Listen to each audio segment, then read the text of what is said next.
Is up, guys? So I'm gonna have to turn my air on or something. But anyway, what is up, y'all? So let me fix this. I've never done a video like this before, like a drive with me. I've always wanted to, but I never have. Sorry if it's shaky. I don't know what to tell you. So basically, right now, as everybody knows, the world is in havoc because of COVID. Okay, there's gonna be a lot of bumps. So COVID-19 is happening. It's real, it's happening, it's affecting the world, and it's crazy. I'm just here today to do a drive with me, talk with me about how it's been affecting me in my line of work. So, and what I've been experiencing work-wise with this. I feel like this is a nice thing to talk about because I feel like people sharing their stories, what's going on, just information.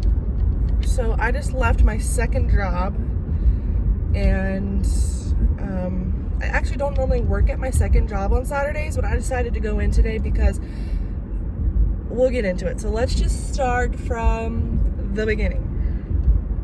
So basically, when I work at two retirement communities, they're not nursing homes. So I work at two retirement communities. They're not considered nursing homes, but in a situation like this, they're being treated as one, basically. So I have to wear this mask that somebody made for all of us. I have to wear this every day when I go into work, all around the building, especially going into residents' rooms or even talking to a resident anywhere else in the building. So when this all started, we were just limiting the amount of people in our dining rooms. Then it got to the point where, because it went from groups of 200 to groups of 10 to groups of 3. So it rapidly changed. And so when it did that, when it changed to groups of 10, we completely stopped using our dining room at both of my jobs immediately. Because obviously with the residents coming in for meals, there's definitely more than 10 people in the dining room. So we had to start delivering the meals to the residents' rooms. Now, it's a big change because normally when we're using the dining room, you have to come in at least 30 minutes before the actual meal service to prep everything. And I'm just a server, not a cook. So I just come in and prep the stuff that doesn't have to be cooked, like drinks and side salads and dressings and just whatever we need for that day for breakfast, lunch, or dinner. I mostly just work breakfast and lunch, and there's a lot of prep for breakfast. So like normally our breakfast service will start at 7:30, and we have to come in at 7 so we can prep everything. But anyway, so basically we stopped serving in the dining room, and we had to start delivering to rooms. And as we've been delivering to the rooms, some people have complained about it, that they'd rather serve the residents in the dining room. And honestly, I kind of like delivering to their rooms because usually when they're coming into the dining room, we're entering them into almost our territory, as if you want to say that, lack of a better word. But when we're welcoming them into our space when they come to the dining room. But when we go to their apartments inside the building, they're welcoming us into their environment, and it's a very different look on the job itself. At my job, I strictly just work in the dining room. There's not much else I know about the rest of the building, really. I'm just strictly a server. But being able to deliver to the rooms is you get to see really what the nurses deal with there and what the aides go through, and you get to kind of empathize and sympathize with the rest of the people in the building, like employee-wise. I've noticed since we've been delivering to the rooms that I've gotten a lot closer to some of the residents, and I've learned a lot more about them. Like maybe some of the ones that are a little more difficult in the dining room, I've kind of realized why they might be that way. I mean, besides the fact that a lot of them have dementia, and that's just kind of, sometimes that happens. But I don't know. I just have to say, ever since, delivering to the rooms, I'm closer to the residents. And we're even, and I don't know how I could be any closer to them, because even when they're in the dining room, almost all of us who have been working there for a good period of time know almost everything about those residents. We know the room numbers, majority of them. We know what they like, what they don't like. And you know, what they prefer versus, it's just, we know pretty much them like the back of our hand. We know them like our own family, because in where I work, in both of the retirement homes I work at, almost all the residents each day will sit with the same people at the same table. They'll drink the same thing every day. And you know if they like big portions or small portions, you know if they like gravy on their mashed potatoes or not. Like, you just know these things. And like, you feel close with them in that way, especially closer delivering to the room. I don't really know how to describe it. I feel like I've gotten a lot closer. I don't really miss the dining room service, and I don't want to say that to be rude, because this is a job I chose. I love the elderly, and I love the people, like the residents at both of my jobs. But sometimes, especially at my second job, because there's a lot more family members that come visit their loved ones there, a lot of times it'll be crazy rush when we open for dinner at my second job, like full of family members, full of like friends coming to visit, and like big parties of people, and it gets crazy in there. And then, you know, old Sally, like, you know what she likes to drink, you know what she likes to eat, and you know her like the back of your hand, what she likes. And then her son or nephew or whatever comes in and goes, well, she doesn't want that. And then, you know, they do. But I feel like I'm not trying to be rude, but like sometimes the family members feel like they lost a connection with their loved ones when they're in a place like this, I feel like, because they're not with them every day. And I feel like it's their way of like still trying to feel connected to them. But like, I've like witnessed this before and gone through this, where there's like a resident who normally will love to have cranberry juice with her meal, and then her daughter comes in and goes, no mom, you usually like iced tea, let's get iced tea. But this resident always asks me for cranberry juice, and she'll drink it every day. She loves it.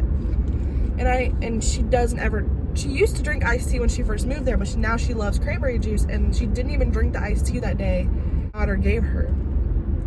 And when I tried to tell the daughter, I didn't try to argue with her, I just told her, I was like, well, she's been drinking cranberry a lot, that's like seems to be one of her favorites. When I brought her the tea, she didn't drink it, so the daughter said, yeah, let's go ahead and do cranberry juice. And I've actually dealt with some pretty nasty ones before, trying to tell me that their dad doesn't like coffee, but he asks for it literally every day when he's in the dining room and drinks it all the time. He does not like coffee. He never loved coffee. Well, he does now. Like, it's different. And you know, a lot of times with dementia and stuff, they might eat something they never ate before, and all of a sudden they like it, or vice versa. They might, something they used to love, they might not like now. But I feel like since this whole coronavirus thing, without the families being in and out at my second job, and me having to like have all these big parties, a nice break from all the rush, because it's nice that the family members come visit and come see them, like, don't get me wrong, but sometimes they just try to like make you feel like you don't know what you're talking about their grandpa or whatever. But like, you see them every day, like, you know them. Especially the family members that only come like maybe once or twice a year, and they try to tell you things, you're just like, I'm sorry, I understand this is your dad or this is your grandfather or whatever, but we see him sadly more than you do, and we know a lot more about him. But anyway, it's just been kind of nice to not deal with like a rush, because when you have like a parties of people in there, plus residents who are kind of like agitated, and you have to pay attention to special diets and special dietary needs. If something happens, you have to go get the nurse. It's always chaos. I call it like the first half of our meals is always chaotic, because everybody wants something at the same time, and somebody's complaining about something, and it's almost like a real restaurant where you just have this rush, and there's always somebody complaining, and there's nobody that's pleased. And with working in a retirement home and dealing with dementia and Alzheimer's, you kind of just have to really kill them with kindness and really just keep a smile on your face, because you can't argue with them. Not that I'm not saying you should, but and that you need to, but like, or that I want to, but like, you can't argue with them, and you can't try to tell them otherwise, because they're going to be stuck in that whatever anyway. So I love my job, and I love that family members come and visit, and I love being able to reassure the residents and put a smile on their face. But sometimes the dining room gets so crazy. I think it's been a nice break, craziness of the dining room. Plus, in the dining room, there's a lot of prep, there's a lot of cleanup after. And so it's kind of been nice that we don't have to deal with all that right now. It's like a little break, and it's kind of like the positive of the negative that's going on with the virus.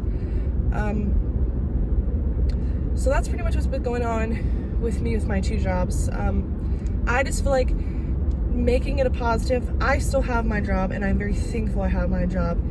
But now that we don't have as much prep and as much cleanup, there is very little to do after we're done serving. Delivering to rooms does not take near as long as having a whole service in the dining room, because in the dining room we usually serve lunch from 11 to 1 o'clock. So you have people just wandering in, and you have to sit there and wait for the wanderers to come in. Then you have to, and it's a whole day's worth of work. But when you have to just prepare a cart up of food and take it to you don't have to like serve it out of a dining room. There's no cleanup. There's not really any prep. So there's a lot of free time, and it really sucks. But comment down below that if you still have your job, and what are some of the precautions you have to take at your job. And if you don't have your job, are you doing unemployment? Are you filing for unemployment? Are you getting what are some of the things you guys are dealing with during this too? I've noticed that I've also just kind of like lost my motivation for anything. Like, you would think that being stuck at home, you would like want to clean your house every single day and make it the cleanest it's ever been, but honestly it's made me not even want to clean. I'm a very active person, so I love to go and be active, and when I'm not at work I like to go shopping or just go out and do things with my friends, and not being able to do that makes me realize how much I need to do it more often. But I did order me a bike. I am so excited for that because I have wanted a bike for a long time, and this is the perfect opportunity for one, because if we get stuck at home, I have to be able to go outside and at least do something. So I ordered a bike. There's also, at the end of my street, there's a soccer goal out in the field. I bought me a soccer ball because I did used to be a soccer player and I miss it tremendously. So I ordered me a soccer ball to go play on the goal. And another thing I ordered, since I have a lot of free time, I need a lot of video ideas, so please comment video ideas down below.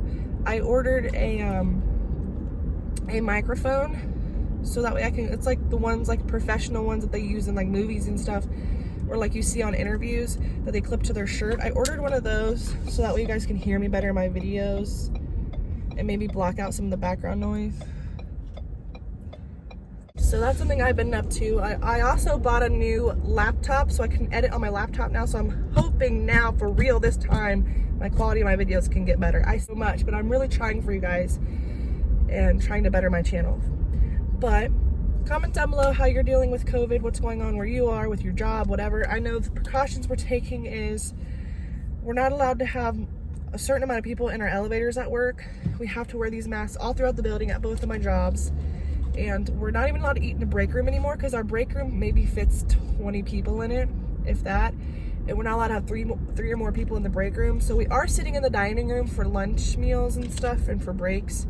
But there's no tablecloths or anything on the tables. And nobody really makes big messes, so there's still really no cleanup. So, and usually me, since I'm full-time and I always have a lot of downtime, I'm supposed to be cleaning the break room. That's usually something I do, but since nobody's really using the break room right now because we're not allowed to have a bunch of people in them, that's another thing that I'm out of for work, because something smells like a fart coming through my vent. But anyway, that's another thing I'm out of at my job. Like, my hours haven't been cut, but I technically just sit around and do nothing for like the last hour or so, because we're done so early every day now. And so I leave because I could either ride their clock or I can leave. Like, and I think they would rather me not ride their clock. So it's just really crazy right now, but we got the Lord on our side, and anything's possible through Christ. And these are the times where you can prove your righteousness and you can really find God. So anyway,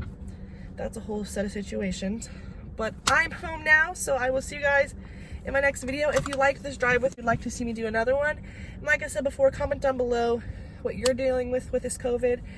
And if you know anybody with it, if you're diagnosed with it, what have you experienced with this disease or disorder or virus? And that's pretty much it. Don't forget to like, comment, subscribe, and I'll see you guys next time. Peace.